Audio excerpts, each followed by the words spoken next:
जरूर फैली सफेद बर्फ की चादर। यदि पेड़ पौधे पशु पक्षी किसी का नामो निशान में है, मानव सफेद शमशान है। अचानक से आसमान में चमकता हुआ सूरज तेजी से डूबने लगा, साथ ही मेरा शरीर भी। मनुष्य पुराने यह चारों ओर फैली बर्फ की सफेद चादर। कहीं भी पेड़ पौधे पशु पक्षी किसी का नामो निशान ही नहीं था। सब कुछ पूरी तरह सुनसान। उस सफेद शमशान में वो अकेली खड़ी थी। अचानक से आसमान में चमकता हुआ सूरज तेजी से डूबने लगा, साथ ही उसका शरीर भी ठंडा होने लगा। थोड़ी ही देर में चारों तरफ अंधेरा छा गया, मानो अमावस्या की काली रात हो। ठंड से उसकी देह जमी जा रही थी। अचानक कानों में एक जानी पहचानी किंतु भयानक सी फुसफुसाहट सुनाई दी, तुम मेरे पास चली आओ। इस आवाज ने उसे अंदर तक कंपा दिया। उसने उस ठंड में भी पसीने की एक लहर अपने कानों के पास महसूस किया। उसके हाथ पैर और ठंडे हो गए और देखते ही देखते वो बर्फ में गिर पड़ी। अचानक बर्फ का एक रेला सा साया और उसने उसे अंदर तक ढक दिया। बर्फ के अंदर से निकलने के लिए वो तड़पती रही, कसमसाती रही। ऐसा लग रहा था मानो मनोटन बोझ उसके सीने पर रखा हुआ हो। तभी किसी ने उसके बदन पर अपनी उंगलियां फिराई। एक लिजलिजाहट भरा एहसास उसके अंदर तक दौड़ गया। बड़ी मुश्किल से उसने अपनी आंखों को खोलने की कोशिश की और अचानक ही एक झटके के साथ उठकर बैठ गई। उसके बगल में सो रही उसकी रूममेट ने झट से लाइट ऑन की और बोली, अवनी तूने आज फिर से वही सपना देखा क्या?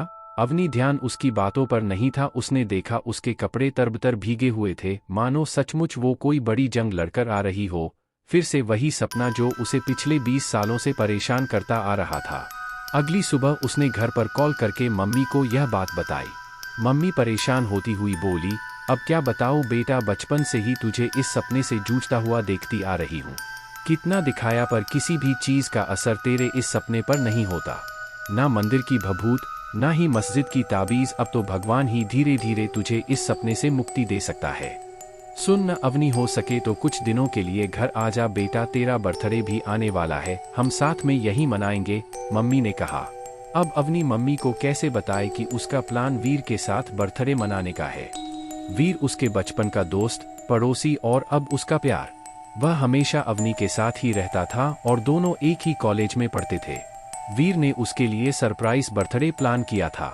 दोनों शहर से दूर टीकमगढ़ के इलाके में स्थित वीर की हवेली में अपना बर्थडे मनाने वाले थे। मम्मी से बात करने के बाद अवनी ने वीर को फिर से ठीक करवाएंगे और वहां पर एक होटल बनाएंगे, हमारे लिए भी काम करेगा और लोगों को उस श्रापित जंगल में घूमने में भी मजा आ जाएगा। तो तुम मम्मी से बात कर लेना और फटाफट तैयार हो जाना, हम 2 दिनों बाद ही निकल रहे हैं। जानते हो तुम जब ये हम करते हो ना तो बिल्कुल राजाओं वाली फीलिंग आती है, अवनी ने हंस कर कहा। अवनी टीकमगढ़ जाने के लिए बहुत ही एक्साइटेड थी। बचपन से ही उसे ठंड पसंद नहीं थी, रातों का अंधेरा तो बिल्कुल भी नहीं, पर रात के अंधेरे में घूमने वाले जीव जंतु उसे बहुत लुभाते थे। गुमनाम अंधेरी रातों की खौफनाक कहानियां उसे बहुत भाती थीं। वहां के बारे में मन ही मन सोचकर वो रोमांचित हो रही थी। पूरे जंगल के बीच में एक हवेली जहां लाइट बत्ती कुछ नहीं, बिल्कुल पुराने जमाने की तरह मोमबत्ती और मशालों की रोशनी, कितना मजा आएगा। उसने खुद ही खुद को कहा। उसे बहुत सारी तैयारियां भी करनी थी। तैयारियां क्या थी? सारी तैयारी करने की जिम्मेवारी वीर ने उठा रखी थी। वीर प्रताप सिंह, जो कि शायद ही कभी अपनी राजपूती आन बान शान की बात करता था। वो बहुत ही साधारण सा रहना पसंद करता था। अवनी ने सोचा क्यों ना जब हवेली जा रहे हैं तो कपड़े भी उसी हिसाब से लिया जाए जैसे पहले के जमाने में रानी महारानी पहना करती थी।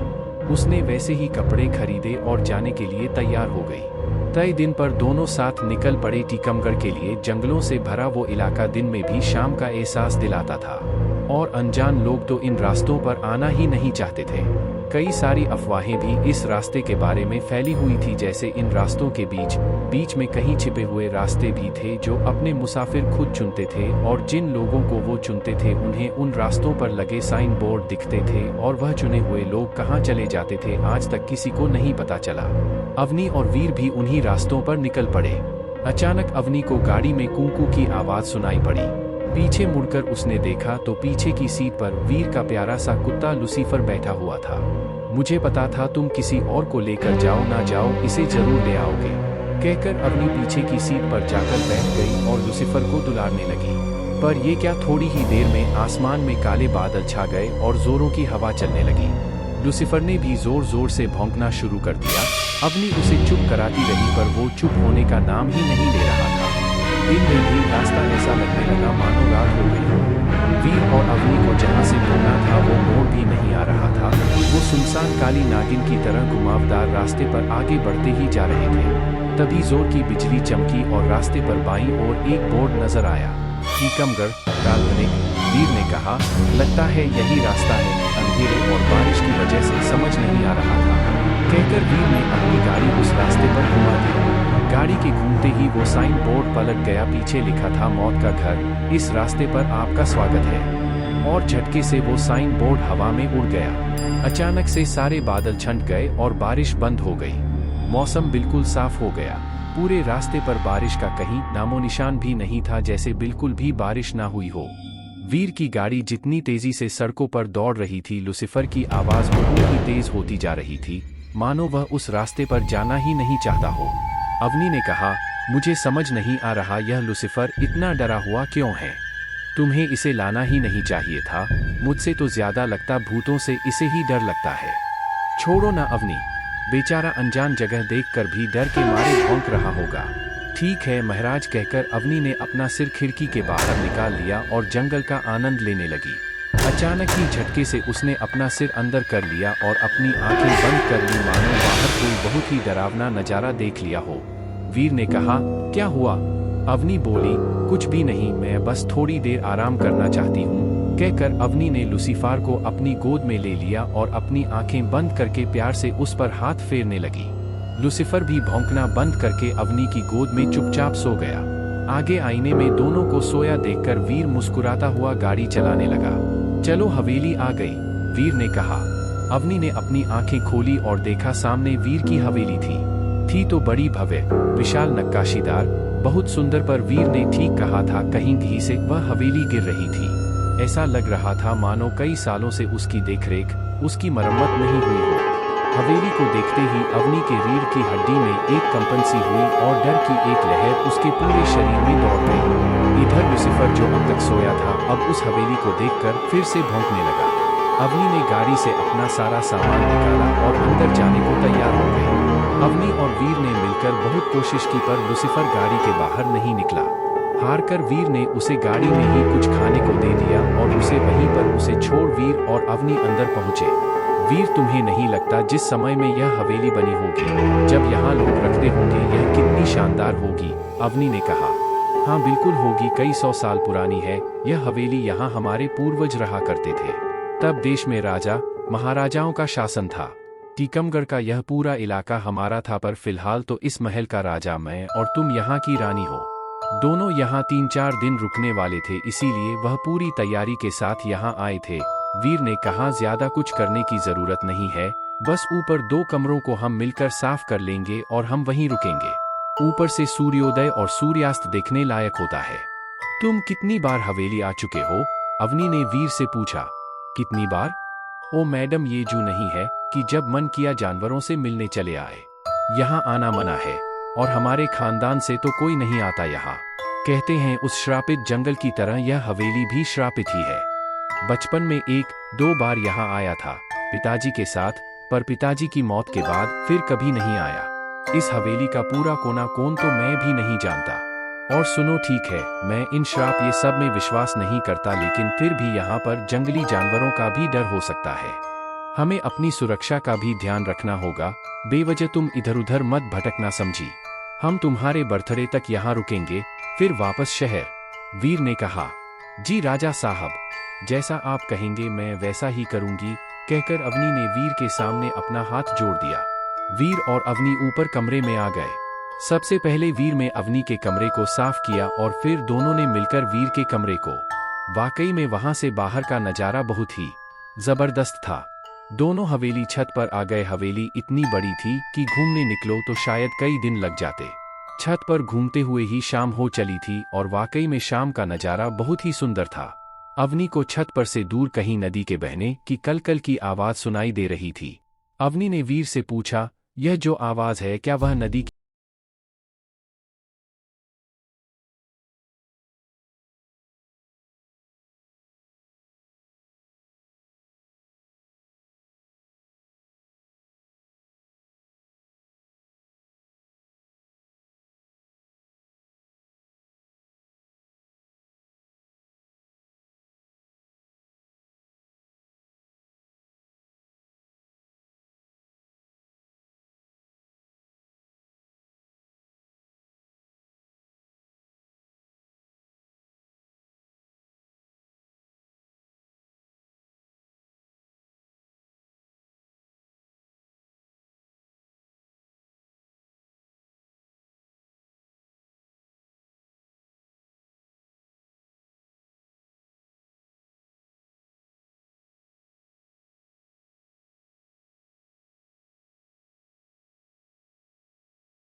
मैंने जो कहा था वो तुमने कर दिया ना? और एक बलिष्ठ और अस्त्रों से लैस व्यक्ति ने हमें अपना सिर हिला दिया, जो दामू था और उस कबीले का सेनापति था। जाने ने ये खून खराबा कब रुकेगा? कबीले के मुखिया ने उसने उसी चिंता से कहा। अरे बस थोड़ा सा जोर लगाओ, फिर हम इस पहाड़ी के ऊपर होंगे। एक 17-18 साल की सुंदर कमसिन सी लड़की ने अपनी सहेलियों से कहा। आपको पता है ना यहाँ आना मना है, फिर भी आप नहीं मान रही हैं। सरदार को पता लगा तो वो हमारी जान ले लेंगे, उसने कांपती हुई आवाज में कहा। बस करो गोपी, और सरदार को ये पता चल गया कि तुम हमारी नहीं बल्कि हम तुम्हारी रक्षा करते हैं तो वो क्या करेंगे? उस सुंदरी ने अपनी खनकती हंसी हंसते हुए कहा। अनाहिता, तुम जानती हो गोपी डरती है, उसे और मत डराओ। तुम्हें पता है ना कि अगर किसी को खबर लग गई कि हम लोगों ने पहाड़ी को पार किया है तो लोग हमें जान से मार देंगे। चलो ना वापस चलते हैं, वैसे भी पहाड़ी के उस पार जाना मना है। दूसरी लड़की ने अनाहिता से कहा। अरे वही तो देखना चाहते हैं हम कि आखिर क्यों मना है उस पार जाना, और न ही खुद जाते हैं। उसने उन पहरेदारों की ओर देखते हुए कहा जिसने अपनी शक्तियों से उसने अभी उसने बेहोश किया था। सुनो कुमुद, इनके होश में आने में कैसे भी करके अभी 2 घंटे लगेंगे। ये लोग बेहोश रहेंगे तो इनके होश में आने के पहले हम पहाड़ी के पीछे का राज जानकर वापस आ जाएंगे। कहते हुए अनाहिता, जो कि उस कबीले के सरदार की इकलौती बेटी थी, पहाड़ी को पार करने की कोशिश करने लगी। उसके साथ उसकी दोनों सहेलियां गोपी और कुमुद भी थी। वो पहाड़ी क्या थी? एक बहुत ही खतरनाक जगह थी जिसमें दरें भी थे। एक दरे को जो बहुत ही खतरनाक था, उसे भारी भारी पत्थरों से उसे बंद कर दिया गया था। अनाहिता ने अपने जादू से उन पत्थरों को हटाया और अंदर प्रवेश कर गई। वो रास्ता उसे दूसरी तरफ की उस पहाड़ी की ऊंचाई तक ले गया। ऊंचाई पर पहुंचकर अनाहिता ने जो देखा उससे किसी का भी कलेजा मुंह को आ सकता था। सामने कलकल बहती निशा नदी थी। यह वही नदी थी जो उनकी तरफ भी बहती थी, पर पहाड़ी के उस पार तो इस नदी का पानी बिल्कुल दूधिया सफेद है। तो इस पर इसके नदी का पानी इतना काला क्यों है? उसने कुमुद से पूछा। अरे नदी के पानी का छोड़, वो देख उन पत्थरों पर कौन लेटा हुआ है, कुमुद बोली। अनाहिता ने ध्यान से देखने की कोशिश की तो देखा नदी के किनारे के पत्थर पर एक नौजवान लेटा हुआ था। उसने और ध्यान से देखने की कोशिश की तो देखा उसके गले में एक तीर धंसी हुई थी और उसके पैरों के तलवे में भी 2 तीर धंसी हुई थी। तभी उसने देखा नदी से निकलकर कोई बाहर आ रहा था, जिसे देखकर तीनों सहम सी गई। क्रमशः हुआ है। अनाहिता उसकी मदद करने की कोशिश करती है। तभी उसकी नज़र नदी के दूसरी तरफ एक व्यक्ति पर जाती है, जिसे देखकर अनाहिता और उसकी सहेलियां सहम जाती हैं। अब आगे अनाहिता ने देखा उस आदमी का चेहरा एक तरफ से जला हुआ सा था। वो थोड़ा लंगड़ा कर भी चल रहा था। नदी के दूसरी तरफ वह कुछ ढूंढने का प्रयास कर रहा था। अभी तक उसकी नज़र अनाहिता और उसकी सहेलियों पर नहीं पड़ी थी। उसके एक हाथ में कपाल थी, सिर पर बड़ी हुई जटाएं। उसने अपने पूरे शरीर में चिता की भस्म मल रखी थी। अनाहिता उसको अनदेखा कर जल्दी से उस युवक के पास पहुंची और उसके गर्दन के तीर को निकाल दिया। जल्द ही उसने उसके पैरों में लगे तीर को भी निकाल दिया। तीर के निकलते ही उस युवक ने दर्द में डूबी एक गहरी सांस ली। वो लगभग 20-21 साल का गोरा सा लंबा गठीले बदन का युवक था। उसकी आंखें अब भी बंद थी, किंतु उसकी बलिष्ठ भुजाओं पर लगे घाव इस बात का इशारा कर रहे थे कि वो काफी बहादुर था। उसके घुंघराले बाल काले बादलों सा भ्रम उत्पन्न कर रहे थे। इसे देखती ही रहोगी या कुछ करोगी भी? कुमुद अनाहिता की तरफ देखती हुई बोली, जो एकटक उस युवक को देख रही थी। अनाहिता ने एक नजर नदी की ओर डाली और आसमां की ओर देखकर कुछ मंत्र बुदबुदाए। दूसरे ही पल वहां 2 सफेद घोड़े अचानक जैसे हवा से प्रकट हो गए। एक पर अनाहिता ने उस युवक को डाला और दूसरे पर कुमुद और गोपी बैठ गई। अनाहिता ने घोड़े का लगाम खींचा और तुरंत ही वह घोड़ा हवा से बातें करने लगा। अनाहिता तेजी से उस काली पहाड़ी के पास पहुंची। तभी उस युवक ने अपने हाथ की उंगलियों से जंगल की ओर इशारा किया। अनाहिता और उसकी सहेलियां उसके इशारे की दिशा में जंगल में लेकर चली गई। देखने से तो तुम कोई इंसान लग रहे हो, तो फिर तुम इस तरफ क्या बलि पड़ने के लिए आए थे? अनाहिता ने उस युवक की तरफ देखते हुए कहा, जिसके भाव पर अभी अभी कुमुद ने जंगली औषधियों का अर्घ लगाया था और उसके घाव बड़ी तेजी से भर रहे थे। तुम भी तो देखने से इंसान ही लग रही हो, तो क्या तुम भी इस तरफ बलि पड़ने के लिए आई हो? सवाल के बदले में उस युवक ने दूसरा सवाल दागा। यह क्या बात है, पहले हमने सवाल पूछा है तो पहले तुम जवाब दो, उसके बाद हम बताएंगे कि हम यहाँ क्या करने आए थे। अनाहिता ने गुस्से से कहा, मेरा नाम सारंग है और मैं पड़ोसी देश चांदपुर का राजकुमार हूँ। मैंने अक्सर यहाँ रहने वाले दोनों कबीलों की लड़ाई और उनकी दुश्मनी के बारे में सुना है, पर मैं हमेशा से ही इसे कहानियाँ ही मानता रहा। हमारे प्रदेश में कहते हैं कि यहाँ के लोग काले जादू में माहिर हैं और वह तांत्रिक क्रियाएं भी किया करते हैं। ऐसी क्रियाएं जिनसे उन्होंने नदी का रंग भी बदल दिया है और वह किसी को भी अपने जादू से अपने वश में कर सकते हैं और कोई भी रूप धारण कर लेते हैं। तो ये कौन सी बड़ी बात है, जादू तो हम लोग भी कर लेते हैं, रूप भी बदल लेते हैं। वो अलग बात है कि हम ऐसा सिर्फ अति आवश्यक होने पर ही करते हैं, हमेशा नहीं, अनाहिता ने कहा। अच्छा, बात को घुमाओ मत, तुम बताओ तुम यहाँ क्या करने क्या आई थी? मैं भी तुम्हारी तरह इस तरफ सिर्फ देखने आई थी कि आखिर इधर आने से लोग मना क्यों करते हैं, और इधर आई तो पता चला कि तुम नदी के किनारे सोकर गले में और पैरों में तीर धंसा कर निशा नदी के मजे ले रहे हो, अनाहिता व्यंग्य से बोली। अनाहिता, तुम्हें जरा भी अपनी परवाह नहीं है, शाम हो रही है, अब हमें चलना होगा।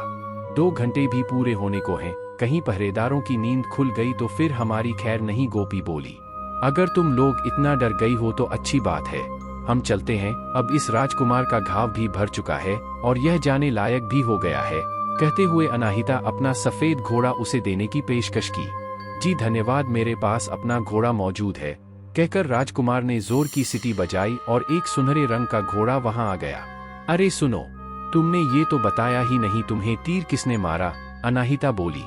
घोड़े पर बैठने के बाद राजकुमार ने अनाहिता की तरफ देखकर कहा, मैं अगली मुलाकात में बताऊंगा, जान बचाने के लिए शुक्रिया, मैं तुमसे मिलने आऊंगा, मेरा इंतजार करना, कहकर उसने घोड़े की ओर देखा और देखते ही देखते घोड़ा हवा से बातें करने लगा। वाह, क्या नाम था, सारंग, कहकर अनाहिता और उसकी सहेलियां जल्दी से काली पहाड़ी के पास पहुंची। उन्होंने जल्दी से दरें को पार किया और इस तरफ आ गई। उधर नदी के दूसरी तरफ से जैसे ही वह तांत्रिक नदी को पार करके इस तरफ पहुंचा, गुस्से से चीख पड़ा, उसने जोर से आवाज लगाई, भैरवी, और अचानक ही वहां काले धुएं का गुबार सा उठा और एक काले चेहरे वाली भयानक सी औरत वहां प्रकट हो गई। वर्तमान में इधर जब सुबह होने पर अवनी की नींद खुली तो उसने खुद को अपने कमरे में पाया। कमरे में खुद को देखकर उसे रात की घटनाएं याद आ गई। वह घबराकर उठकर बैठ गई। तभी वीर ने उसके कंधे को थपथपाते हुए कहा, क्या हुआ, आज तो तुम बड़ी देर तक सोती रही, बस करो, यह कहो कि मैं अभी तक जिंदा हूं तो यह प्रकृति देवी की कृपा है। प्रकृति देवी? लेकिन प्रकृति देवी कौन है? इनका नाम नहीं सुना कभी। वीर ने कहा, यह तो मुझे भी नहीं मालूम, लेकिन अगर मेरे मुंह से निकला है तो जैसे दुर्गा माँ, काली माँ होती है वैसे ही देवी ही होंगी। अवनी वीर को रात की घटनाएं बताना चाहती थी। तुम्हें पता है रात को क्या हुआ था? अवनी बोली। मैं तो अपने कमरे में सोया था, मुझे कैसे पता चलेगा? वीर ने भोलेपन से कहा। वैसे भी कोई भूत की कहानी मत शुरू कर देना, मैंने नाश्ता लगा दिया है, नाश्ता कर लो और नीचे आ जाओ, कहकर वीर वहां से चला गया। नाश्ता करने के बाद अवनी हवेली में इधर उधर घूमने लगी और वीर गाड़ी में से लुसिफर को बाहर निकालकर उसे सहेज करने में लग गया। हवेली में घूमते घूमते अवनी को ऐसा लगा जैसे एक रास्ता कहीं जमीन में नीचे की ओर जा रहा है। वो रास्ता उसे नीचे तहखाने की ओर ले गया। अवनी उस रास्ते से नीचे बने गुप्त कमरे में पहुंची जहां केवल मकड़ियों और उनकी जालियों का भंडार था। छत से चमगादड़ भी उल्टे लटके हुए थे। छोटे मोटे कई सारे कीड़े मकोड़े भी थे, जैसे कई सालों से वहां कोई नहीं आया था। वो जगह बेहद डरावनी थी, पर जाने क्यों वह जगह अवनी को अपनी ओर खींच रही थी। अवनी डरती हुई धीरे धीरे आगे बढ़ रही थी, पर उसका ध्यान अपने पीछे की तरफ नहीं था। उसने देखा ही नहीं कि उसके पीछे एक काला साया भी था जो उसके साथ आगे बढ़ रहा था। बड़े बक्से रखे हुए हैं। वह उत्सुकता और रोमांच के साथ आगे बढ़ी और उन बक्सों में से एक बक्से को खोल दिया। बक्सा खुला तो अवनी की आंखें चौंधिया गई। कमरे में पूरी तरह अंधेरा था, किंतु उस बक्से में रखे रत्नों की चमक इतनी ज्यादा थी कि अवनी बस देखती ही रह गई। यहाँ इतना रत्न इस तरह पड़ा हुआ है और किसी को इसकी खबर ही नहीं है। अवनी ने मन ही मन सोचा। तभी उसकी नज़र एक छोटे से नक्काशीदार बक्से पर पड़ी। जैसे ही उसने उस बक्से को खोला तो देखा एक गहरे लाल रंग का चमकता हुआ रत्न वहां पड़ा था। किंतु उस बक्से को खोलने के प्रयास में अवनी का हाथ बक्से के किनारे की कील से लग गया और खून की एक बूंद उस लाल रंग के रत्न पर पड़ी और ऐसा लगा जैसे उस रत्न ने सांस लिया हो। वो किसी दिल की तरह धड़का, उसके अंदर से धक धक की आवाज आई। काला साया अभी भी अवनी के पीछे खड़ा था। उस आवाज को सुनकर अवनी डर गई और जैसे ही वहां से भागने को हुई वो काला साया उस लाल रंग के रत्न में समा गया। अवनी की चीख की आवाज सुनकर तब तक वीर भी हवेली के अंदर आ गया था और अवनी भी तब तक कमरे से निकलकर गलियारे में आ चुकी थी। वीर को देखते अवनी बोली, तुम्हें पता है वीर अभी क्या हुआ? मैंने अभी इस हवेली में एक गुप्त कैमरा देखा जहां बहुत सारे कीमती रत्न पड़े हुए हैं। अच्छा, तो इस बार भूत की जगह तुमने गुप्त कमरा देख लिया, तो चलो मुझे भी दिखाओ कहाँ है वो तुम्हारा गुप्त कमरा और वो हीरे जवाहरात, कहकर वीर हंसने लगा। वीर की बात सुनकर अवनी रुवांसी हो गई। अपनी बात साबित करने के लिए वो वीर को लेकर उस गुप्त रास्ते की तरफ लेकर जाने लगी, किंतु उसे बड़ा आश्चर्य हुआ जब वहां पहुंचकर उसे कोई भी सीढ़ियां या कोई भी दरवाजा नजर नहीं आया। अरे, अभी तो यही था, कहाँ चला गया वो कमरा? अवनी आश्चर्य से बोली। मैंने कहा था ना अवनी कि आपने बर्थडे तक तुम ऐसा कुछ भी मत करना कि तुम्हें भूत प्रेत नजर आने लगे, पर तुम सुधरने वाली नहीं हो। चलो, अगर हवेली घूमकर तुम्हारा मन भर गया हो तो हम थोड़ा बहुत जंगल की तरफ घूम लें। वीर ने कहा। जंगल? जंगल तो खतरनाक होगा ना? अवनी जो अब तक की घटनाओं से बहुत डर चुकी थी, उसने वीर से कहा। मुझे लगता है वीर, जंगल में जाना खतरे से खाली नहीं है। अरे बाबा, तो कौन सा मैं तुम्हें जंगल के अंदर लेकर जा रहा हूँ। हम बस हवेली के आसपास थोड़ा सा घूमेंगे, उसके बाद वापस आ जाएंगे, वरना तुम यहाँ रही तो सचमुच की चुड़ैल हो जाओगी, वीर ने हंसते हुए कहा। वीर, तुम भी ना, कहकर अवनी वीर के गले लग गई। वीर और अवनी लुसिफर को साथ लेकर हवेली के पीछे की तरफ चल पड़े। थोड़ी दूर जाने पर वीर और लुसिफर थोड़े आगे हो गए और उनके बराबर चलती अवनी थोड़ी पीछे रह गई।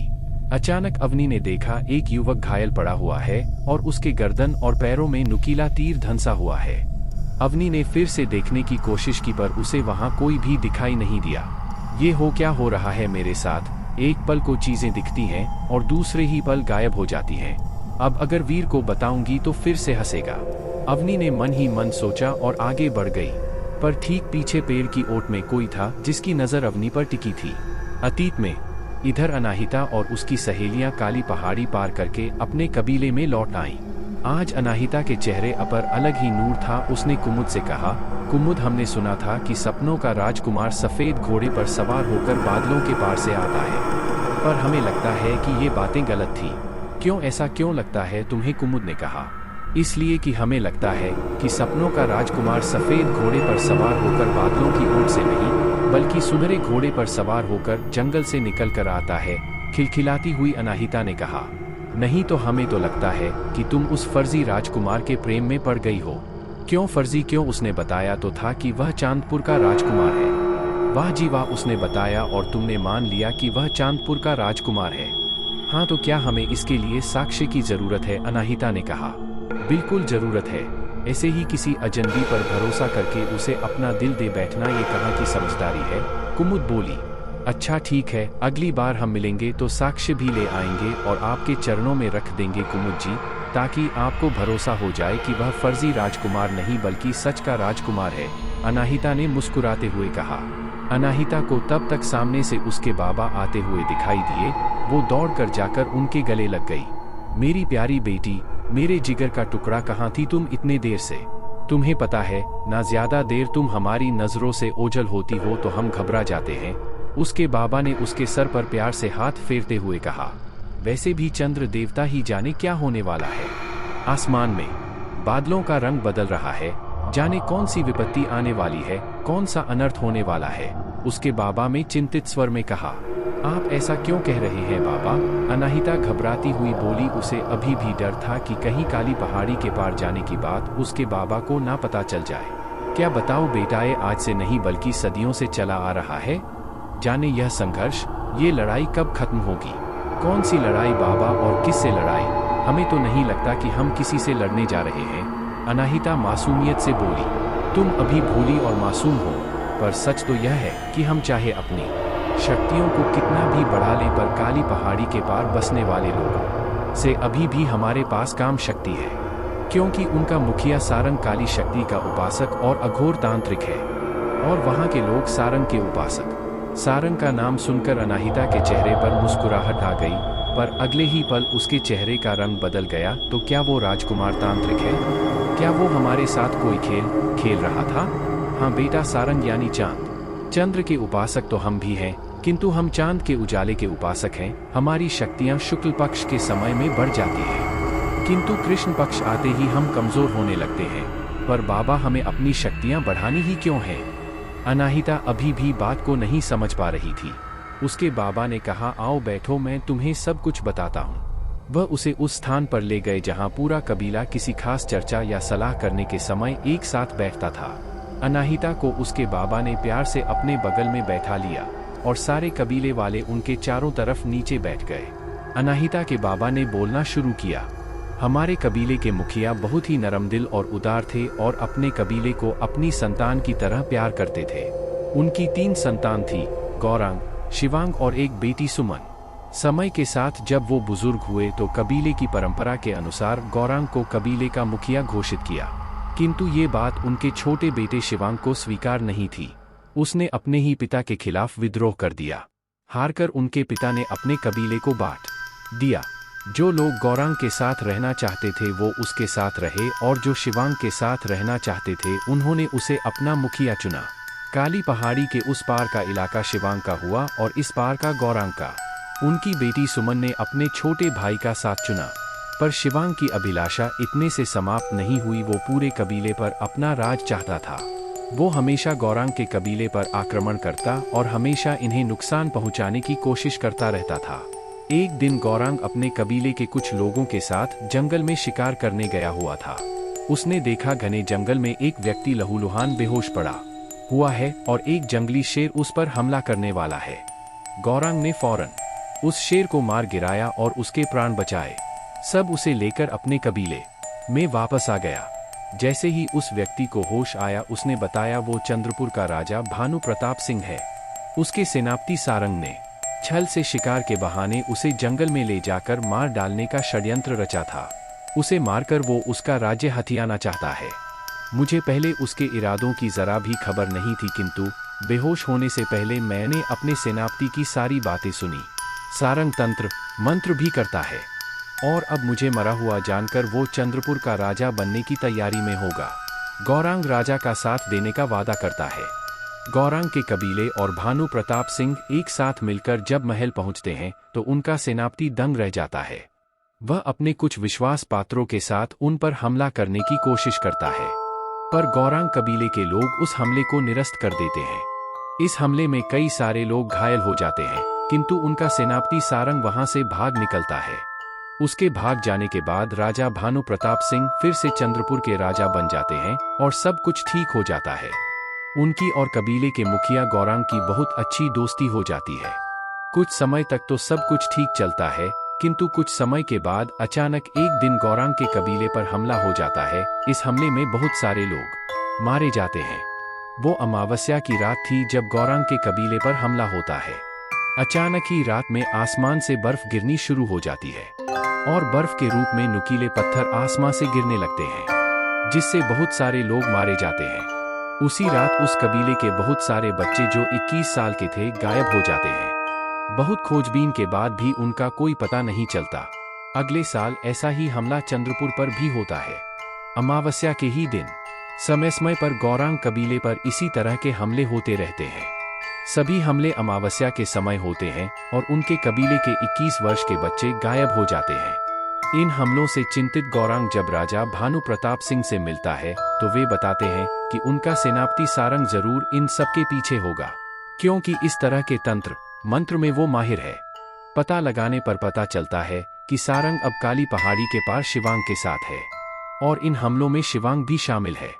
उनसे बचने के लिए गौरांग कबीले के लोग भी चंद्र देवता की उपासना और पूजा शुरू कर देते हैं, जिनसे उन्हें कुछ शक्तियां प्राप्त होती हैं, जिसके बल पर वह अपनी रक्षा करते हैं।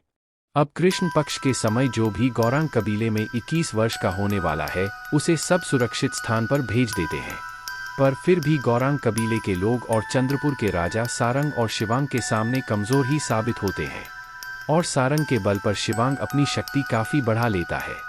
और तब से लेकर अब तक हमारे और काली पहाड़ी के पार वालों के बीच संघर्ष चलता रहता है। सारंग के हमले में एक दिन गौरांग मारे गए और सारंग ने शिवांग को मारकर उसके कबीले पर कब्जा जमा लिया और राजा भानु प्रताप सिंह को भी मार डाला। बहुत समय से सारंग को किसी ने नहीं देखा, किंतु कुछ लोग कहते हैं कि सारंग अभी भी जिंदा है। उसने गौरांग की बहन सुमन के 21 वर्ष के होने पर उसकी बलि दे दी थी और उसकी आत्मा पर कब्जा कर लिया है। वो दिनों दिन शक्तिशाली होता जा रहा है और आत्माओं की फौज इकट्ठी कर रहा है। हम जानते हैं कि ज्यादा दिनों तक उसका मुकाबला नहीं कर सकते, इसीलिए इस पार से कोई भी उस पार नहीं जाता। अनाहिता अपने पिता को अपने उस पार जाने की सारी बातें बता दी। यह सुनकर उसके पिता घबरा जाते हैं कि अनाहिता उस पार गई थी। वह उससे पूछते हैं कि क्या सारंग ने तुम्हें देखा था। वह अपने पिता को उस तांत्रिक और उस राजकुमार दोनों के बारे में बता देती है, क्योंकि अनाहिता खुद ही नहीं जानती कि तांत्रिक कौन था और क्या वो राजकुमार सच बोल रहा था। उसके पिता उसे बताते हैं कि चंद्रपुर के राजा के बेटे का नाम भी सारंग है।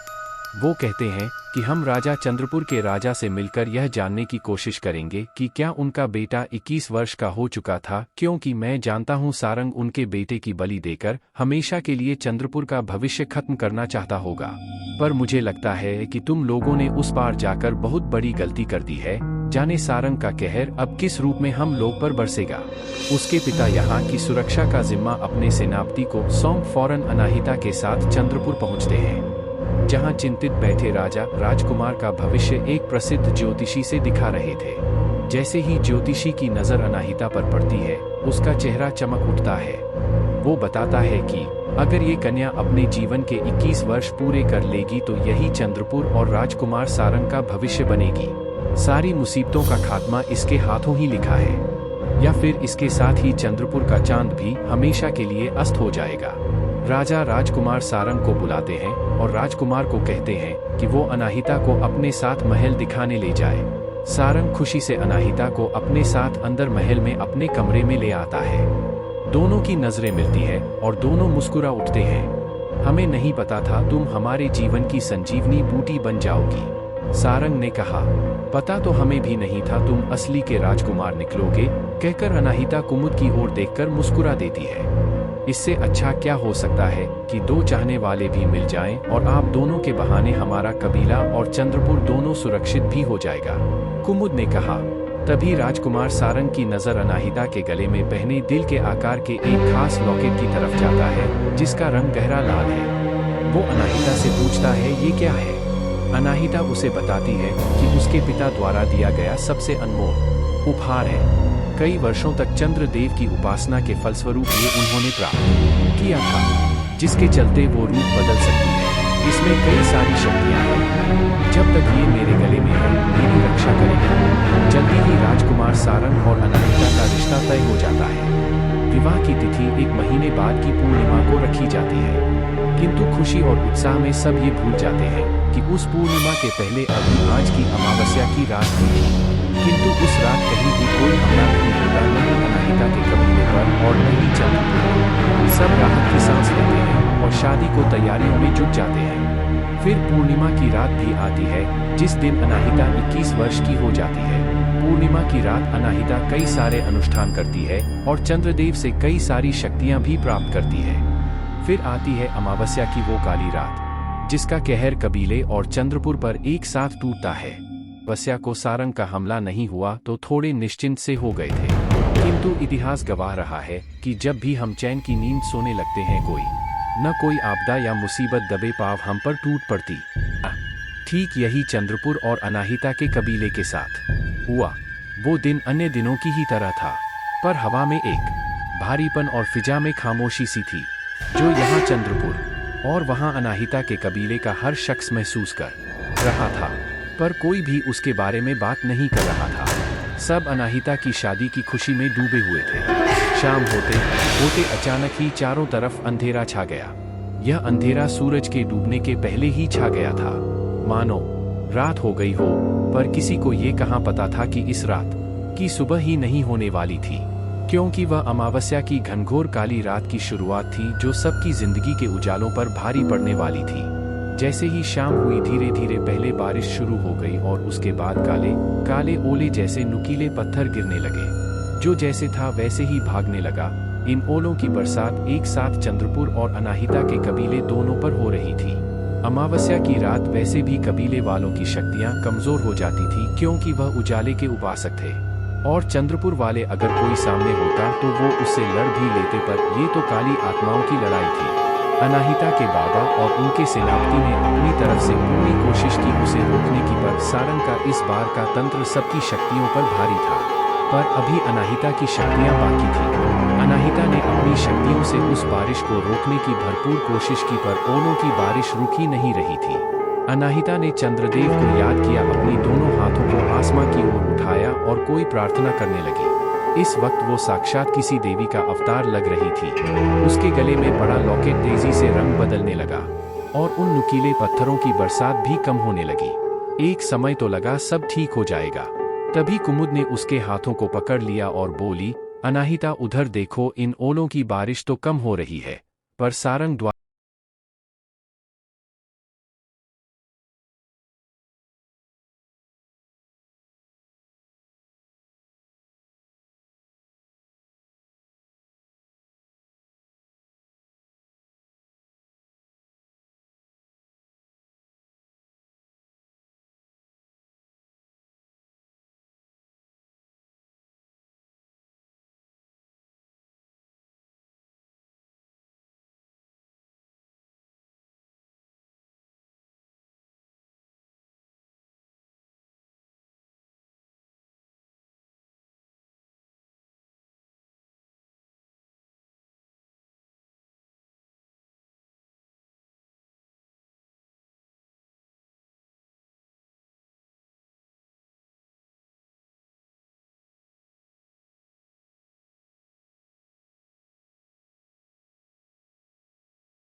मौत बनकर गिरने लगी।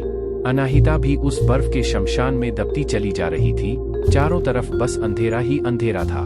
अंधेरा और ठंड पसरी थी। मनोटन बर्फ के नीचे अनाहिता दबती चली जा रही थी। उसे दुख इस बात का नहीं हो रहा था कि वो मर जाएगी, बल्कि कुमुद की गद्दारी उसे दुख और क्रोध के भंवर में धकेल रही थी। धीरे धीरे उसकी आंखें बंद हो गई। फिर उस मनहूस रात की सुबह भी हुई। सुबह चमकीली रोशनी जब अनाहिता पर पड़ी तो उसने खुद को काली पहाड़ी के उस पार निशा नदी के किनारे पत्थरों पर लेटा हुआ पाया। इधर चंद्रपुर में भी कोई नहीं बचा सिवाय राजकुमार सारंग के, क्योंकि उस दिन राजकुमार सारंग चंद्रपुर से बाहर था। लौटते ही जब राजकुमार सारंग ने अपने राज्य की यह हालत देखी तो उसे अनाहिता की भी चिंता हुई। चंद्रपुर में कोई इंसान तो क्या, कोई पशु पक्षी भी जिंदा नहीं बचा था। सारंग अपने घोड़े पर सवार हो अनाहिता के कबीले में पहुंचे, पर वहां सिवाय सफेद बर्फ के जो अब काली पड़ चुकी थी कुछ भी नहीं था। हर तरफ बर्फ ही बर्फ और उसमें दबी हुई लाशें, जो कुछ अंदर और कुछ बाहर पड़ी हुई थी। पर सारंग इन सबसे बेखबर पागलों की तरह बदहवास अनाहिता को ढूंढ रहा था। तभी बर्फ के अंदर से कराहती हुई अनाहिता निकली। अनाहिता को सही सलामत देखकर राजकुमार सारंग की जान में जान आई। उसने अनाहिता को गले से लगा लिया और उसकी आंखों में आंसू छलछला आए। उसने उससे पूछा, आखिर ऐसा क्या हो गया अनाहिता कि एक ही रात में मेरा चंद्रपुर और तुम्हारा कबीला दोनों तबाह हो गया। यह सब उस तांत्रिक सारंग का किया धरा है। वह जानता था कि एक अमावस्या को हमला न करने से हम सब उसकी बातों में आ जाएंगे, और उसने इसी का फायदा उठाया और हमारे ऊपर हमला कर दिया। अब कोई नहीं बचा, पर तुम्हें देखकर मुझे कितनी खुशी हो रही है, मैं बता नहीं सकती।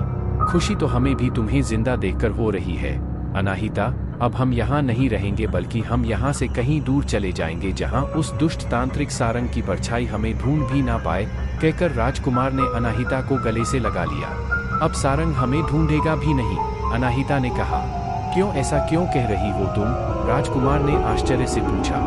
वह इसलिए कि उसे जो चाहिए था वह मिल गया, अनाहिता ने कहा। क्या चाहिए था उसे? राजकुमार ने पूछा। उसे ये कबीला और चंद्रपुर का राज चाहिए था। हम जब यहाँ से चले जाएंगे तो वैसे भी उसे रोकने वाला कोई नहीं रहेगा। यह कहकर अनाहिता ने राजकुमार का हाथ पकड़ा और कुटिलता से मुस्कुराते हुए और राजकुमार के साथ वहाँ से निकल पड़ी। जाते जाते उसने एक तिरछी नजर अपने सफेद शमशान बन चुके कबीले पर डाली और मन ही मन कहा, अब मैं यहाँ कभी नहीं आऊंगी। घोड़े पर बिठा लिया और अपने साथ लेकर चंद्रपुर अपने महल में आ गया। चंद्रपुर पहुँचते ही अनाहिता बोली, तुम मुझे यहाँ क्यों ले आए? हमें यहाँ से जितना जल्दी हो सके दूर चले जाना चाहिए, इससे पहले कि वो दुष्ट तांत्रिक हमें ढूंढता हुआ जाए। राजकुमार ने कहा, हाँ हम यहाँ से निकल चलेंगे, पर एक बार जाने से पहले मैं अपने महल को देखना चाहता हूँ, कहकर राजकुमार सारंग अनाहिता को उसी कमरे में ले आया जिस कमरे में वह पहली बार अनाहिता के महल आने के बाद मिला था। राजकुमार ने अनाहिता को अपने कमरे में मौजूद सुंदर से आदमकद शीशे के सामने खड़ा कर दिया और बोला, तुम्हें याद है अनाहिता, जब उस दिन तुम हमसे मिली थी तो तुमने मुझसे क्या कहा था? इतना सुनते ही अनाहिता घबरा सी गई और राजकुमार सारंग की तरफ देखने लगी। राजकुमार सारंग ने कहा, तुम मुझसे प्यार तो करती हो ना? अपनी जान से भी ज्यादा, अनाहिता बोली। अच्छा, कितना भरोसा करती हो मुझ पर? सारंग बोला। अनाहिता बोली, इस पूरी दुनिया में सबसे ज्यादा अगर मैं किसी पर भरोसा करती हूँ तो वो आप हैं। अच्छा, तो एक बार मुझे अपने गले का यह लॉकेट देखने के लिए दोगी? अनाहिता थोड़ी घबराकर पीछे हट गई। तब राजकुमार सारंग ने कहा, अरे क्या हो गया? पिछली बार ही तो जब तुम आई थी तो तुमने उतार कर दिया था मुझे ये लॉकेट।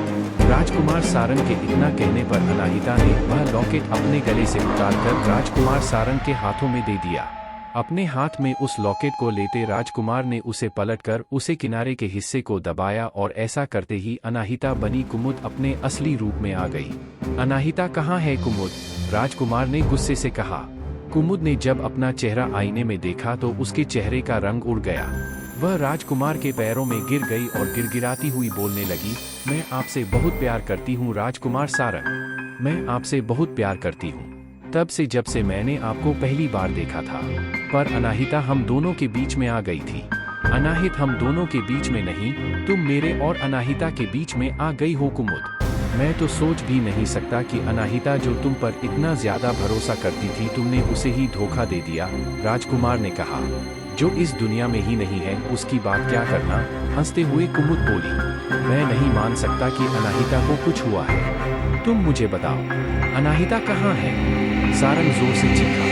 अब तक तो सारंग उसकी बलि भी दे चुका होगा। अगर तुम मेरे नहीं हो सकने गजलकार तो गांठ रगड़ना अनाहिता भी तुम्हारी कभी नहीं होगी। अगर अनाहिता नहीं तो तुम भी नहीं, कहकर राजकुमार सारंग ने गुस्से में अपनी तलवार निकाली और कुमुद के ऊपर चला दिया। तुम इस जन्म में तो क्या किसी जन्म में मुझे नहीं पा सकती, राजकुमार ने कहा। तड़पती हुई कुमुद बोली, अगर तुम मेरे नहीं हो सकते तो याद रखना तुम्हें भी अनाहिता के लिए बहुत तड़पना होगा, और अनाहिता अब तुम्हें तभी मिलेगी जब मैं अपना खून अपनी मर्जी से खुद इस लॉकेट के अंदर डालूंगी, और ऐसा मैं कभी करूंगी नहीं, याद रखना।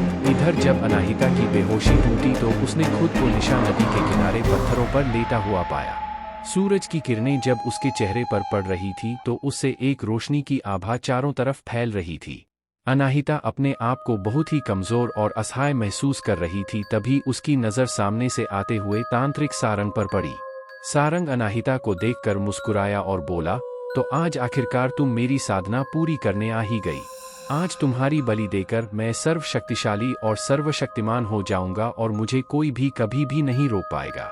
सारंग, तुम ऐसा नहीं कर सकते, हम तुम्हारी मंशा कभी भी पूरी नहीं होने देंगे, अनाहिता बोली। कौन रोकेगा मुझे? बताओ, कोई है ऐसा जो मुझे रोक सके? मैं बस तुम्हारे 21 वर्ष के होने का अब तक इंतजार कर रहा था। तुम मेरी 121वीं बलि होगी। तुम्हारी बलि देने के बाद मुझे शक्तिशाली होने से कोई भी नहीं रोक सकता, कहकर सारंग एक पल को रुका, फिर एक कुटिल हंसी हंसता हुआ बोला, और हाँ, मैं सिर्फ तुम्हारी बलि ही नहीं दूंगा बल्कि तुम्हें अपनी प्रेयसी भी बनाऊंगा। बलि देने के पहले मैं तुम्हारे साथ प्रेम भी करूंगा, क्योंकि मैंने बहुत इंतजार किया है, और उस दिन जब तुम काली पहाड़ी को पार कर चुपके से निकल गई, उस दिन भी मैं बस तुम्हें देखता रह गया था कि किस तरह मैं तुम्हें पा सकता हूँ। तुम्हारा प्रेम तो मेरे रोम रोम में बसा हुआ है, सारंग ने कुटिलता से कहा और अपने गंदे हाथों से अनाहिता के गुलाबी गालों को फिर उसके होठों को छुआ। सारंग के छूते ही अनाहिता ने एक लिजलिजाहट भरा एहसास महसूस किया, मानो सैकड़ों कीड़े एक साथ उसके बदन पर रेंग गए हों। सारंग इससे पहले कि अनाहिता के साथ कुछ करता, अनाहिता ने झुककर उसके कमर में बंधी हुई कटार को निकाल लिया और बोली, खबरदार, अगर तुमने हमें फिर से छूने की कोशिश की, तुम हमें नहीं मरोगे, हम जानते हैं, पर हम खुद को तो मार सकती हैं। और अगर तुम सोचते हो कि हम अपने जीते जी राजकुमार सारंग के अलावे तुम्हारे हो जाएंगे तो गलत सोचते हो तुम, कहकर अनाहिता ने वो कटार अपनी गर्दन पर रख दिया और बोली, सारंग, तुम्हारी यह घृणित तपस्या कभी सफल नहीं हो पाएगी और ना ही तुम सर्वशक्तिमान और सर्व शक्तिशाली बन पाओगे, क्योंकि तुम्हारी 121 में बलि मैं हूं और अब ना तो चंद्रपुर में और ना ही हमारे कबीले में कोई जिंदा बचा है जिसकी तुम बलि दोगे। कहकर अनाहिता ने वह कटार अपने गर्दन पर फेर ली। उसके गर्दन से रक्त की बूंदें पानी के सोते की तरह फूट पड़ी जो सारंग को भिंगोते हुए निशा नदी के काले पानी में मिल गई। भौंचक सारंग मुंह बाय खड़ा देखता रह गया। जोर से चीख कर उसने भैरवी को पुकारा। भैरवी जैसे ही प्रकट हुई उसने कहा, मैंने कहा था कि तुम इसकी रक्षा करना। हंसती हुई भैरवी बोली, मैं इसकी रक्षा करूंगी? मैं जो खुद की रक्षा तुम जैसे राक्षस से नहीं कर पाई तो इसकी रक्षा क्या करती सारंग? तुम्हें याद है ना किस तरह मेरे भाई से दोस्ती करके और तुमने मुझे अपनी बहन बनाने का वादा करके और मेरी बलि दे दी थी, याद है ना तुम्हें? सुमन, भैरवी ने हंसते हुए कहा। हाँ तो क्या हुआ, तुम्हें पाने के बाद तो मैंने तुम्हें अपनी भैरवी बनाया। सारंग बोला, सिर्फ नाम की सच तो यह है कि तुम वो गिरे हुए तांत्रिक हो जो अपने स्वार्थ की सिद्धि के लिए किसी भी हद तक जा सकता है, पर हर कोई सुमन नहीं होता। आज तो तुम अनाहिता को ना पा सके और ना ही उसे पा सकोगे। कहकर सुमन वहां से गायब हो गई। भले मैं उसे पा नहीं सका पर इतनी आसानी से मैं उसका पीछा नहीं छोड़ूंगा, कहकर सारंग ने एक नजर अनाहिता के मृत शरीर पर डाला और मुस्कुरा उठा। अनाहिता के शरीर को जला देने के बाद वो दुष्ट तांत्रिक अब उसकी आत्मा पर कब्जा नहीं जमा पाएगा, और यही सोचकर राजकुमार सारंग को थोड़ी तसल्ली थी। उसे पता था कि इस जन्म में ना सही तो अगले जन्म उसे चाहे जितना भी इंतजार करना पड़े वह अनाहिता के लिए इंतजार करने को तैयार था। आएगा सोचता हुआ वो चंद्रपुर के लिए निकल गया। अनाहिता के शव को उसने पहाड़ी के किनारे एक स्थान पर रखा और खुद वहां से चल दिया। इधर राजकुमार सारंग ने कुमुद के शव को हिकारत के साथ देखा और वहां से निकल गया। अनाहिता को ढूंढते ढूंढते राजकुमार सारंग काली पहाड़ी को पार कर उसी स्थान पर आ पहुंचा जहां अनाहिता का शव था।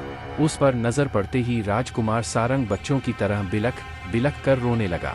उसे यकीन नहीं हो रहा था कि कल तक की जीती जागती हंसती अखेलती उसकी अनाहिता आज इस मृत शरीर में बदल चुकी थी।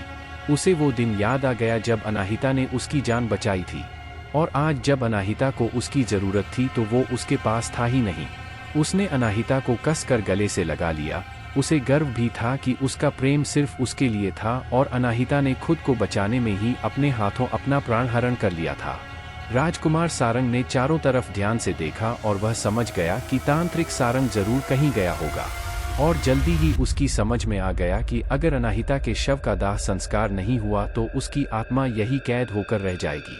उसने जल्दी जल्दी जंगल से लकड़ियों का इंतजाम किया और अनाहिता के शव का दाह संस्कार कर दिया, और हमेशा के लिए उस जगह को छोड़कर वहां से निकल गया। अनाहिता की याद के रूप में उसके पास बस अनाहिता का वह लॉकेट था। उसने उस लॉकेट को चूमते हुए कहा, जल्दी आना अनाहिता, मैं इंतजार करूंगा।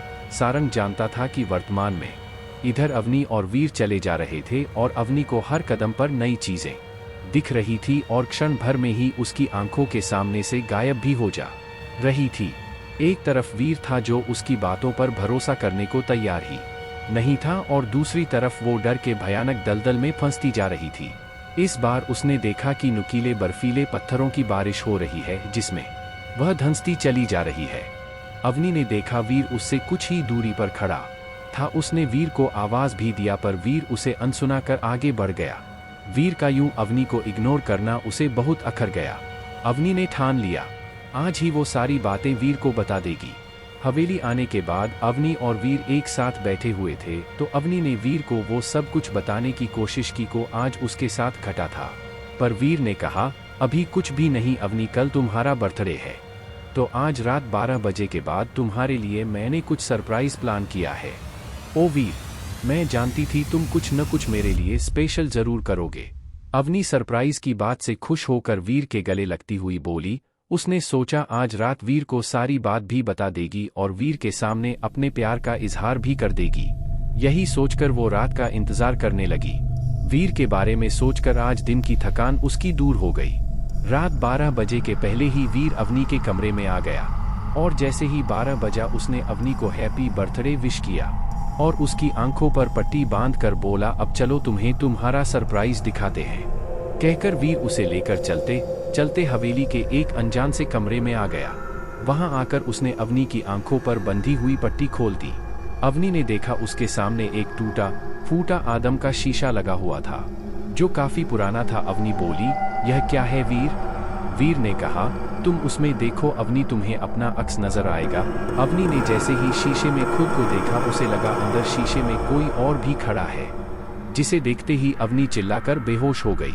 थोड़ी देर बाद जब उसे होश आया तो वह जोर जोर से चीखने लगी। वीर बोला, लगता है तुम्हें सब कुछ याद आ गया है। अवनी ने जोर से वीर के हाथ को पकड़ लिया और रोते हुए बोली, मुझे माफ कर दो वीर, मुझे माफ कर दो, मुझे सब कुछ याद आ गया है।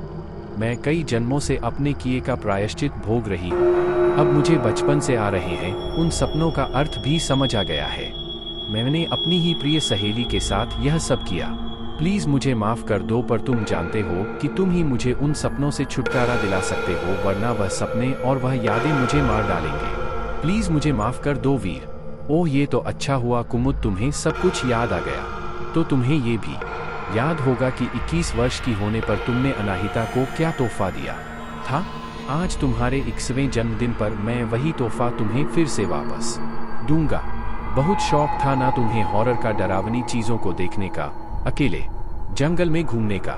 आज मैं हमेशा के लिए तुम्हें यहाँ छोड़कर जा रहा हूँ। तुम इस जंगल से कभी भी बाहर नहीं निकल पाओगी कुमुद, और अपने ही किए का फल भोगते भोगते यहीं तड़प तड़प कर मर जाओगी। तब तुम्हें एहसास होगा कैसा लगता है जब जिस पर सबसे ज्यादा भरोसा करो वही तुम्हें छले। जीवन भर इस दर्द को महसूस करो और कैद रहो। पिछली बार की गलती मैं फिर नहीं दोहराऊंगा। तुम्हें क्या लगता था यह टीकमगढ़ है? नहीं कुमुद, ध्यान से देखो इस जगह को, ये चंद्रपुर है। हाँ, इस जगह और इसके आस पास यहाँ जो भी आता है मौत के भंवर में उलझकर मारा जाता है। पर मैं इससे बहुत अच्छी तरह से परिचित हूँ। मैं आज से नहीं, बचपन से यहाँ आ रहा हूँ। तुम्हें क्या लगता है कि वो रास्ते का मायाजाल, मैं उसमें रास्ता भूल गया था? मैं रास्ता भूला नहीं था, बल्कि मैं उन रास्तों से हजारों बार गुजरा हूँ और हर बार अनाहिता की मौत को महसूस किया है। और अब आज से तुम भी महसूस करोगी, हर दिन महसूस करोगी, हर पल महसूस करोगी कैसा होता है अपने को खोकर अकेलेपन की जिंदगी जीना। अकेले रहना और तड़पना क्या होता है उसे महसूस करो कुमुद। उस समय तो मैंने गुस्से में तुम्हें मार दिया था, पर आज मैं तुम्हें मारूंगा नहीं, बल्कि मैं तुम्हें हमेशा के लिए छोड़कर चला जाऊंगा। नहीं वीर, तुम मुझे छोड़कर नहीं जा सकते। कहते हुए कुमुद रोने लगी, पर वीर उसे वहीं छोड़कर बाहर निकला और उसने कमरे का दरवाजा बाहर से बंद कर दिया। अंदर अवनी चीखती रही, मैं जानता हूँ एक दिन अनाहिता भी मुझे ढूंढती हुई मुझ तक आ ही जाएगी और मैं भी उसे ढूंढ लूंगा, पर तब तक तुम भी अपनी नियति को महसूस करो। कहकर वीर हवेली के बाहर निकला और उसने लूसीफर को पुकारा और लूसीफर को लेकर कार में बैठ गया। एक नज़र उसने हवेली की ओर डाली। अंदर से अवनी की चीखने की आवाजें आ रही थी, पर उसे नजरअंदाज करता हुआ वीर टीकमगढ़ यानी कि चंद्रपुर से बाहर निकल गया। पिछले जन्म की सारी बातें याद रहती थी। वीर अब राजकुमार से एक बड़ा बिजनेसमैन बन चुका था। अब वो काफी मैच्योर भी हो चुका था। उसने जीवन के 26 वर्ष पूरे कर लिए थे। वो इतना हैंडसम था कि लड़कियां उस पर जान छिड़कती थी, पर वीर का प्यार सिर्फ अनाहिता के लिए था। वो नजर उठाकर भी किसी पर नजर नहीं डालता था। एक दिन वीर एक दिन ऑफिस जाने की तैयारी कर ही रहा था, तभी उसके दरवाजे पर दस्तक हुई। वीर ने नौकर को आवाज दी कि वह जाकर दरवाजा खोले। नौकर ने दरवाजा खोला और वीर को आकर बोला कि नीचे कोई मैडम आई है जो आपसे मिलना चाहती है।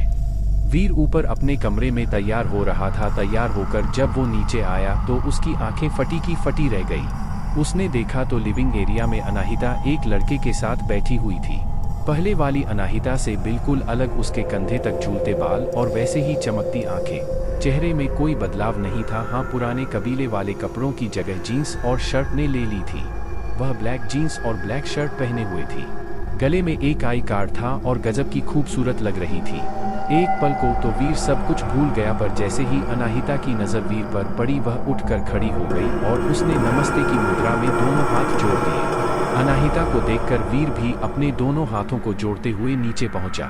अपनी मधुर मिश्री सी बोली में अनाहिता बोली, सर मैं आपसे एक बात करना चाहती थी। अपने लिए अनाहिता के मुंह से सर का संबोधन सुनकर वीर के चेहरे पर मुस्कुराहट आ गई। वीर ने कहा, तुम यहाँ? अनाहिता बोली, सर क्या आप मुझे जानते हैं?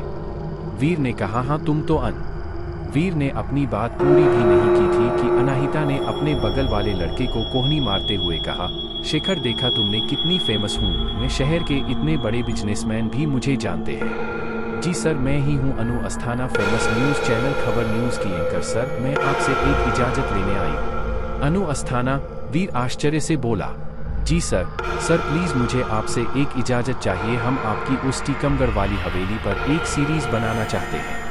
वैसे भी उस हवेली के बारे में बहुत सारी बातें प्रचलित हैं, तो हम उसी पर एक सीरीज़ बनाएंगे। अगर आप इजाज़त देंगे तो, अनाहिता उर्फ अनु ने रिक्वेस्ट करते हुए कहा। वीर के लिए अनाहिता को मना करने का तो सवाल ही नहीं उठता था। वैसे भी इन 5 सालों में अवनी की कोई खबर नहीं थी, तो उसे पक्का यकीन हो गया था कि अवनी मर चुकी होगी और इन 5 सालों में किसी तरह की कोई प्रॉब्लम भी नहीं हुई थी। फिर भी अनाहिता की सुरक्षा को लेकर वीर चिंतित था और ज़्यादा से ज़्यादा देर वो अनाहिता के साथ रहना चाहता था। तो उसने कहा, ठीक है मुझे कोई एतराज़ नहीं है, पर हाँ जब आप लोग डॉक वहाँ जाएंगे तो मुझे भी ले लीजिएगा। वहाँ के रास्ते बड़े खतरनाक हैं। जी सर ज़रूर, अगर आप बुरा न माने तो हम कल ही चलें, अनाहिता ने रिक्वेस्ट से कहा। हाँ ठीक है, वीर बोला। Thank you sir, thank you so much sir, Anahita मुस्कुराकर बोली। वो मुस्कुराती हुई बाहर निकली और साथ वाले लड़के से बोली, कुछ सीखो लल्लू लाल मुझसे। देखा तुमने कैसे मैंने इतने बड़े बिजनेसमैन को शीशे में उतार लिया और हाँ भी करवा लिया। अब बॉस हमसे खुश और हमारा प्रमोशन पक्का। और हाँ सुनो, वैसे भी उस जगह के बारे में बहुत कहानियाँ प्रचलित हैं, तो हमें उसे इस तरह से दिखाना होगा जैसे अभी भी वहाँ नेगेटिव शक्तियाँ मौजूद हैं, ताकि ज़्यादा से ज़्यादा हमारे चैनल को उससे फ़ायदा हो। समझे? अनाहिता बोली। समझ गया, तुम्हारे चरण चूम लूं कहो तो, चलो एक नंबर की जुगाड़ू हो तो। बातें करते हुए दोनों बाहर निकल गए और दोनों ने मुड़कर देखा ही नहीं, उनके पीछे बाहर मुस्कुराता हुआ वीर भी आ रहा था। अनाहिता की बातें से सुनकर वीर मुस्कुराया और बोला, पगली कहीं की बिल्कुल भी नहीं बदली। अगले दिन शेखर और उसके कुछ स्टाफ उसकी ऑफिस की गाड़ी से और वीर अपनी गाड़ी से साथ में टीकमगढ़ के लिए निकलने की तैयारी कर रहे थे। तभी अनाहिता आ गई। जब डॉट सारे इक्विपमेंट्स और कैमरा वगैरह अनाहिता ने गाड़ी में रखवा दिया तो वीर ने उससे कहा, अगर आप बुरा ना माने अनु जी तो आप हमारी गाड़ी से चलिए। आपकी गाड़ी से? अनु झिझकते हुए बोली। जी कोई दिक्कत है? वीर ने कहा। नहीं तो कहकर अनु वीर की गाड़ी में बैठ गई और पीछे हाथ निकलाकर अपने सहयोगी शेखर को थम्स अप किया। वीर ने अन्नू को मुस्कुरा कर देखा और एक गाना प्ले कर दिया। अन्नू अपने ही फोन में खोई रही, बीच में वो वीर की तरफ भी देख लेती थी।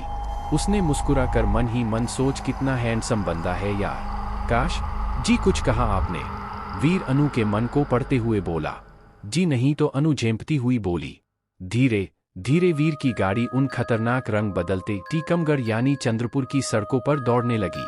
जल्दी ही दोनों हवेली पहुंच गया। वहां पहुंचते ही अनाहिता की नजर जैसे ही हवेली पर पड़ी वो बेहोश हो गई। वीर यह सब देखकर बहुत ज्यादा डर गया। वो दूसरी बार अनाहिता को खोना नहीं चाहता था।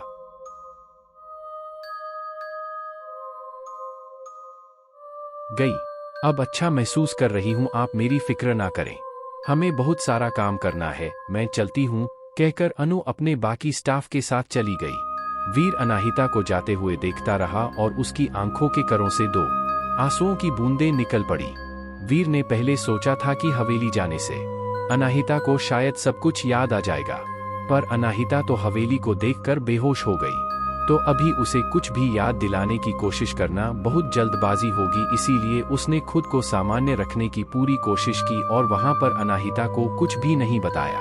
अनु और उसकी टीम ने हवेली में अपनी शूटिंग की। वहां उन्हें भूत प्रेत जैसा कुछ खास तो नहीं मिला।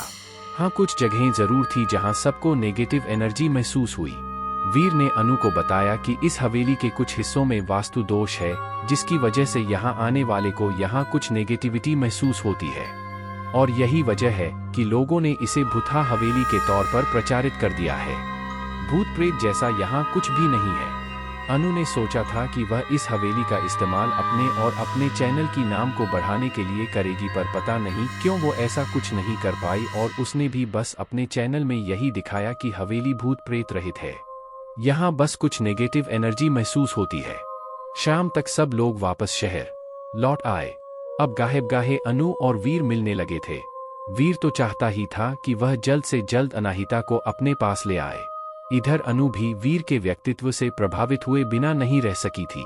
मन ही मन वो वीर को पसंद करने लगी थी, बस कह नहीं पा रही थी। एक दिन मौका देखकर वीर ने अनु को शादी के लिए प्रपोज कर दिया। अनु वीर को चाहती तो थी, पर उसे वीर की तरफ से इतनी जल्दी इस प्रस्ताव की उम्मीद नहीं थी। पर वो वीर को मनाकर उसे खोना भी नहीं चाहती थी, तो उसने वीर के प्रस्ताव को स्वीकार कर लिया और शादी के लिए हाँ कर दिया। वीर ने पूछा, तुम अपने माँ बाप, अपने परिवार के बारे में बताओ ताकि मैं उनसे मिलकर और इस बारे में बात कर सकूं। परिवार की बात पर अनु मायूस हो गई और बोली, मेरे माता पिता इस दुनिया में नहीं है। मैं बचपन से ही अनाथ हूँ और यहाँ के एक अनाथ आश्रम में पली बड़ी हूँ। वीर को यह सुनकर बहुत बुरा लगा। उसने अनाहिता को दिलासा दिया और कहा, अब यह मत कहना कि तुम अनाथ हो। मेरे लिए तुम मेरी पूरी दुनिया हो और अब मेरी ये छोटी सी दुनिया तुम्हारी है। जल्द ही दोनों ने एक सादे समारोह में शादी कर ली, क्योंकि वीर खुद भी थोड़ा आश्चर्य था जब चंद्रपुर की हवेली में उसे अवनी नहीं मिली, नहीं किसी को अवनी की लाश मिली। इसका मतलब यह था कि या तो वो वहां से भाग गई थी या किसी जंगली जानवर ने भागने के क्रम में उसे मारकर खा लिया था। किंतु वीर अनाहिता को किसी भी अनहोनी से बचाकर रखना चाहता था, इसलिए उसने शादी ज्यादा तामझाम के साथ नहीं की। उसे पता था कि उससे जुड़ी हर खबर न्यूज़ बन जाती, इसीलिए उसने मंदिर में शादी कर ली। शादी कर जब दोनों बाहर निकल रहे थे तो मंदिर की सीढ़ियों से ठीक नीचे उन्हें एक 5 साल का बच्चा बैठा हुआ मिला, जो जोर जोर से रो रहा था। अनाहिता खुद अनाथ थी, इसीलिए उस बच्चे का दर्द भी वो महसूस कर सकती थी। वो उसके पास गई और उसे चुप करवाने लगी। वीर ने उस बच्चे को कुछ पैसे देने चाहे तो वो और जोर जोर से अनाहिता की तरफ देखकर रोने लगा। उसको रोता देख अनाहिता ने वीर की तरफ सजल नेत्रों से देखा। वीर अनाहिता के मन की बात समझ गया। उसने अपने नौकर को इशारा किया कि बच्चे को गाड़ी में बैठाए। अनाहिता यह देखकर बहुत खुश हुई और वीर के गले लगकर बोली, धन्यवाद, आपने मेरे मन की बात समझ ली। अगर मैं इसे छोड़कर चली जाती तो मेरे दिल पर जीवन भर बोझ रह जाता। वीर मन ही मन हंसा और उसने सोचा, तुम्हारे मन की बात मैं आज से नहीं बहुत पहले से समझता हूँ अनाहिता, और अब तो मुझे वही करना है जिसमें तुम खुश रहो। इस बार खुशियों को तुम्हारे दरवाजे से आकर मैं वापस नहीं जाने दूंगा।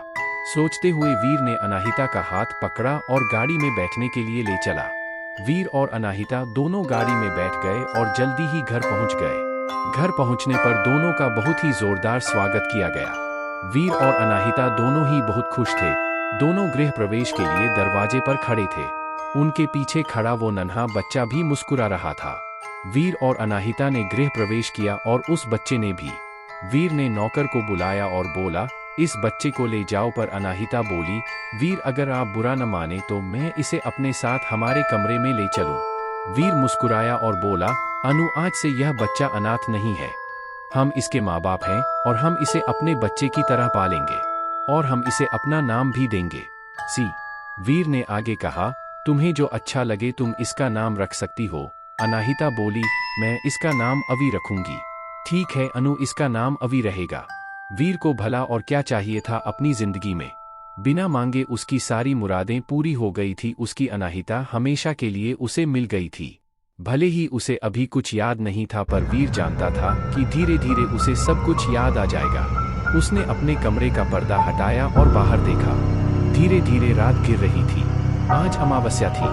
वीर ने सोचा, ये वही काली रात है जिस रात सारंग ने मुझसे मेरी अनाहिता, मेरे माँ बाप, मेरा राज्य सब कुछ छीन लिया था और एक आज की अमावस्या की रात है जब काली रात में भी चांदनी खुद मेरे आंगन में उतर आई है और साथ में नन्हा सितारा भी।